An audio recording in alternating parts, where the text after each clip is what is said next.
देखिए, पहली बात तो ऐसा है कि अभी आज़ाद समाज पार्टी को बहुत कुछ अपना साबित करना है, बहुत सारी चीज़ें तय करना है, कौन प्रत्याशी होंगे, किन-किन सीटों के ऊपर उनको जो कह सकते हैं कि जो उनके प्रत्याशी हैं वो नज़र आएँगे चुनाव लड़ते हुए। क्योंकि जो गठबंधन हुआ है जेजेपी के साथ में, उसके मुताबिक अगर बात की जाए तो लगभग जो जेजेपी है 70 सीटों पर, वहीं अगर एएसपी की बात करें यानी आज़ाद समाज पार्टी की बात करें तो वो तकरीबन 20 सीटों पर चुनाव लड़ते हुए नज़र आएँगे।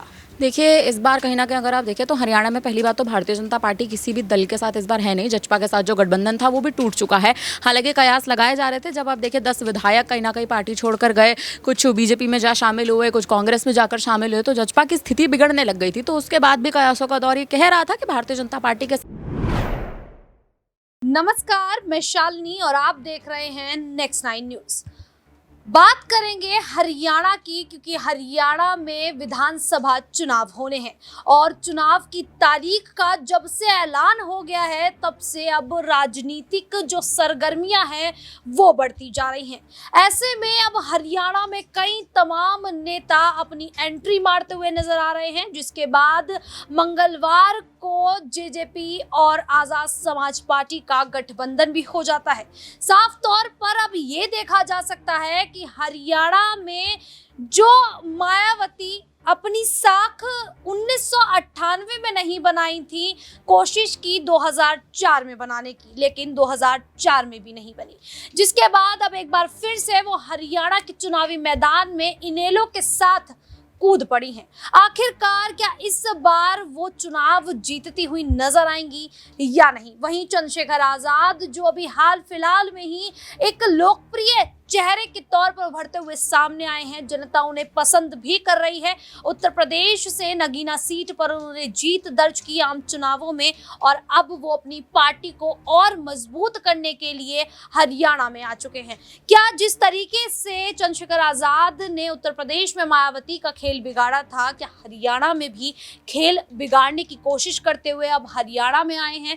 क्योंकि देखा जाए तो हरियाणा में 20% के आसपास जो है दलित वोट बैंक है और जब पहले की अगर इतिहास की बात की जाए तो जब भी चुनावी पार्टियां यहां पर मैदान में कूदती थी तो यहां पर बीएसपी को साधने की कोशिश करती थी, मायावती को अपने पाले में लेने की कोशिश करती थी, जिससे दलित वोट बैंक उनके साथ आ जाए। लेकिन क्या अब मायावती को साधने का प्रयास किया जाएगा क्या, या फिर यहां पर भी चंद्रशेखर आजाद जो है उनके वोट बैंक को छीनते हुए नजर आएंगे? और चंद्रशेखर की जो एंट्री है अब हरियाणा में, वो कांग्रेस को और भारतीय जनता पार्टी को कितना नुकसान पहुंचा सकती है? आज इस पूरे मुद्दे पर चर्चा करेंगे।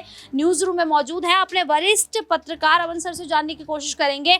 सर, क्या लगता है जिस तरीके से अब हरियाणा में गठबंधन बन रहे हैं, मायावती का गठबंधन बना, यहाँ पर अब जेजेपी और असपा का जो है गठबंधन बनता हुआ नजर आ रहा है, ये बन चुका है, लेकिन अब देखा जाए तो मायावती की मुश्किलें बढ़ाने के लिए कहा जा रहा है कि चंद्रशेखर आजाद हरियाणा में भी आ गए हैं। अब यहाँ पर चंद्रशेखर की जो एंट्री है हरियाणा में, वो कितना नुकसान दूसरी पार्टियों को पहुंचा सकता है? देखिए, पहली बात तो ऐसा है कि अभी आज़ाद समाज पार्टी को बहुत कुछ अपना साबित करना है, बहुत सारी चीज़ें तय करना है, कौन प्रत्याशी होंगे, किन-किन सीटों के ऊपर उनको जो कह सकते हैं कि जो उनके प्रत्याशी हैं वो नज़र आएंगे चुनाव लड़ते हुए। क्योंकि जो गठबंधन हुआ है जेजेपी के साथ में, उसके मुताबिक अगर बात की जाए तो लगभग जो जेजेपी है 70 सीटों पर, वहीं अगर एएसपी की बात करें यानी आज़ाद समाज पार्टी की बात करें तो वो तकरीबन 20 सीटों पर चुनाव लड़ते हुए नजर आएंगे। अब ये 20 सीटें क्या, वो 17 सीटें भी इनमें शामिल हैं जो लगातार जिनके बारे में जिक्र हो रहा है कि जो आरक्षित सीटें हैं और इसके ऊपर मायावती की भी निगाह है, वहीं आज़ाद की भी निगाह है। तो ऐसे में क्या दोनों के पास वो वोट बैंक है जो 20-22% का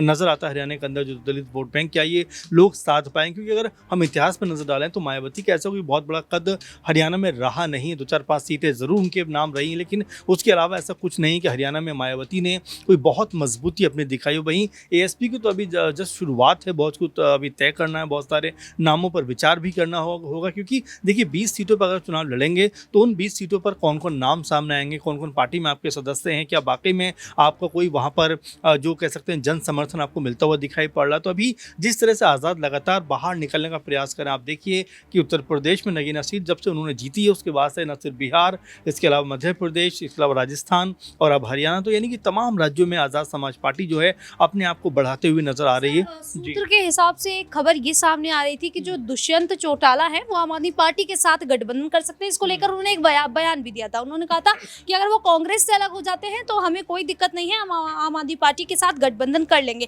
लेकिन अचानक से आजाद के साथ गठबंधन कर लेना क्या कोई रणनीति के तहत किया गया है? देखिए, जाहिर बात है, क्योंकि अगर हम इंडिया गठबंधन की बात करें तो यहाँ पर साथ में नजर आती है आम आदमी पार्टी और इस तरीके से कांग्रेस पार्टी और तमाम सारे जो विपक्षी दल हैं। लेकिन जैसे ही राज्य चुनाव की बात आती है, अब देखिए कि जब उपचुनाव की बात हो रही है उत्तर प्रदेश में, तो वहाँ पर भी खबर है कि जो 10 की 10 सीटें उसके ऊपर आम आदमी पार्टी चुनाव नहीं लड़ेगी। लेकिन हरियाणा में लगातार ये बात सामने आ रही है कि आम आदमी पार्टी चुनाव में जाएगी, कांग्रेस पार्टी के साथ में नहीं बल्कि अलग होकर वो चुनाव लड़ेगी। लेकिन कहीं से खबरें इस तरह की भी हैं कि अंदर खाने में बात चल रही है कि हो सकता है कांग्रेस पार्टी, यानी कि अगर 90 सीटों की बात करें तो कुछ सहयोगी दल अगर साथ में उसके आते हैं, चाहे आम आदमी पार्टी की बात करें, बीच में जेजेपी की बात भी हो रही थी, या इसके अलावा एक दुका पार्टियां और भी हैं, अगर वो भी साथ में आते हैं तो हो सकता है कि कांग्रेस पार्टी उनके लिए कुछ सीटें छोड़ती हुई नजर आ जाए। क्योंकि देखिए 90 सीटें, उसमें से अगर 70-75 सीटों पर भी कांग्रेस पार्टी लड़ेगी और यहाँ पर अगर आम आदमी पार्टी को 10+ सीटें मिलती हैं तो मेरे ख्याल से आम आदमी पार्टी ज़रूर साथ जाना चाहेगी। अगर यहाँ पर ऐसा होता है तो ये बीजेपी के लिए कहीं ना कहीं मुश्किलों में जाने वाला होगा, क्योंकि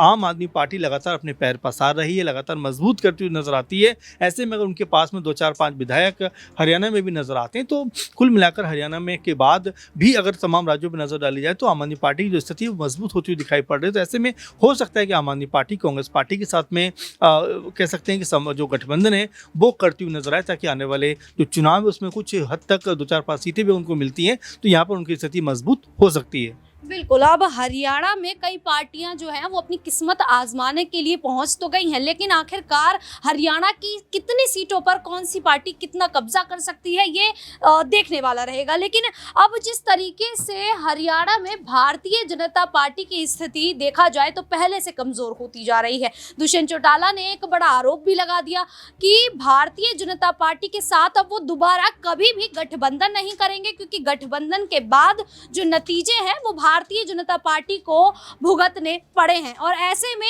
किसान आंदोलन को लेकर जहां भारतीय जनता पार्टी तो गिरी ही है, उसका पूरा नुकसान अब यहां पर जेजेपी को झेलना पड़ा है। तो सीधे तौर पर देखा जाए तो दुष्यंत चौटाला सीधे तौर पर भारतीय जनता पार्टी पर निशाना साधते हुए नजर आ रहे हैं।